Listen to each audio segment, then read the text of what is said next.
Hello, I'm Jordan Olivo, and this is Focus, and I'm joined by two special guests today. I have Joshua and Jeremy with the Purple Door. Thanks so much for coming in. Thanks for having speaking with us.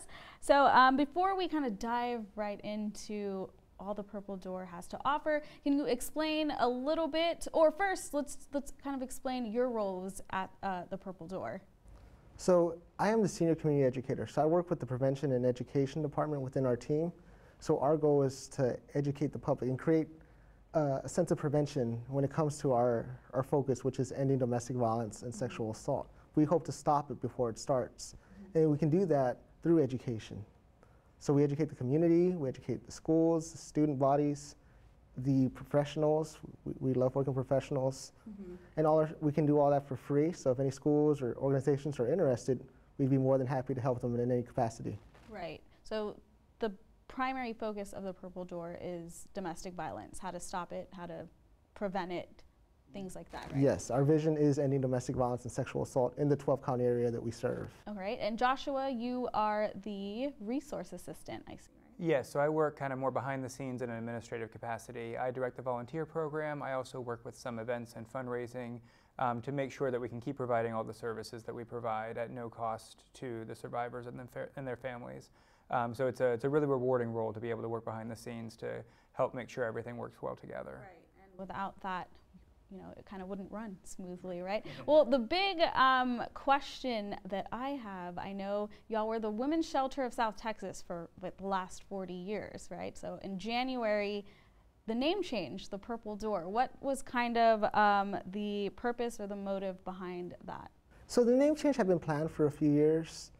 And we made it official at our 40th anniversary announcement, our celebration. Right. We announced that, hey, we are now the Purple Door. We're doing business as the Purple Door. And we embraced the name change because we want to be more inclusive in terms of our audience. Because as the Purple Door, we service any and all victims of domestic violence and sexual assault, regardless of gender, regardless of orientation, race, ethnicity, race or ethnicity, socioeconomic status, because all our services are free, even citizenship. You do not have to be a legal citizen to receive our services. So I can imagine with the name, the Women's Shelter, it was, you know, kind of not really that y'all would turn away anybody, but just the name, men, children, you know, those who are transgender probably thought like, oh, it doesn't pertain to me. Yes. So it was kind of an inclusive move. The goal, the focus was inclusion, yes. And we always receive many questions that, oh, well, where's the shelter for men? Well, we service men. We service everyone. Oh, well, that, you know, it's really smart. That is good. So the services, what type of services are offered to those who seek assistance?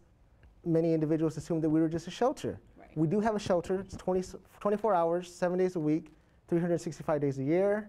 We never turn anybody away. They can stay as long as they need to stay to feel safe.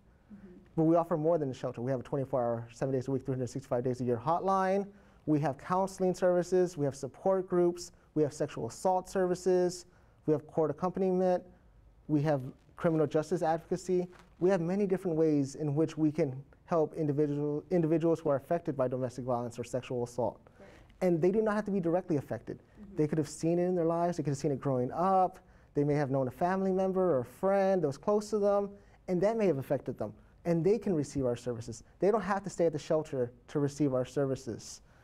Many individuals, they come by, they receive counseling, they're part of our support groups, and they go back to their home. They don't have to stay at the shelter to receive our services. So are your services strictly limited to Nueces County? Do you service counties surrounding? Yes, we service 12 surrounding counties, including Nueces County.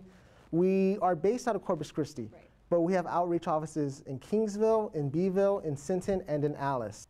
And what would you say to those who are hesitant, who the signs are there, they know, you know, I'm a victim of domestic abuse. I don't want to, you know, bring it up, tell anybody. What would you say to those? How will you guys benefit them, you know, from getting help? Well, we want them to feel ready. We don't want them to rush or feel like, oh, I have to do this. We would recommend that they receive our services, but we don't want anyone to say, oh, you know, you're being abused in a relationship, you should go right now. Right. Because there's many variables in an unhealthy relationship. They may feel like hey, I have children involved. I don't want to leave just yet because then my perpetrator may chase after me. They may chase after their children, and that could be dangerous. 158 women were killed in 2015 due to domestic violence in the state of Texas. About 40% of them had attempted to leave the relationship or had already left the relationship. Right. So we want to be very cognizant of that. But as the Purple Door, we can help with safety planning. We can help with figuring out their resources, their economic resources, and help them in any way, shape, or form so that they leave the relationship safely. Right. But we don't want anyone to feel like they need, I mean, we want people to get help, but we don't want anyone to feel like, oh, I have to rush right now to get help. So obviously, we want people to leave an unhealthy relationship, and if they're in danger, we want them to get out of that. But we know there's very many variables involved in the relationship.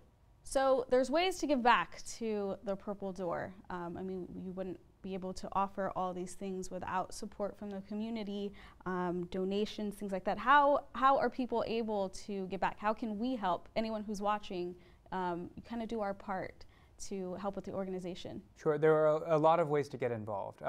We have our Great Expectations Luncheon coming up, which is our only big fundraiser for the year. About half of our funding comes from grants, whether it's federal, state, or from private organizations, but a full half of our funding comes from donations, and this is our one big fundraiser for the year. So it's really, really important. It's on June 26th. It's going to be a luncheon featuring Dr. Jackson Katz, who is an academic and activist who's been working on gender equality issues and gender violence issues for a very long time. It's going to be a really, really great event. We're expecting a great turnout, and there's more information about that on our website on purpledoortx.org. But other than the luncheon, there's a lot of other ways to get involved as well. We're always accepting donations. As you can imagine, with serving a lot of people in a shelter, we go through a lot of food items very quickly and a lot of clothing items very quickly. So we can always use, especially women's clothing of all sizes. But clothing for men and for children are welcome as well. And we have a very robust volunteer program. Every service that Jeremy mentioned utilizes volunteers. So we can use volunteers at any comfort level. If you're more behind the scenes, we can have you help sort donations in the donation room. If you want to be working with the survivors directly, we have a court accompaniment program where volunteers accompany survivors to their court hearings to provide emotional support, and a lot of other opportunities all along that spectrum. So whatever your comfort level is, we have a volunteer opportunity for you. So I'd like to thank you both again for stopping by, Joshua and Jeremy with the Purple Door. I'm Jordan Olivo, and this is Focus.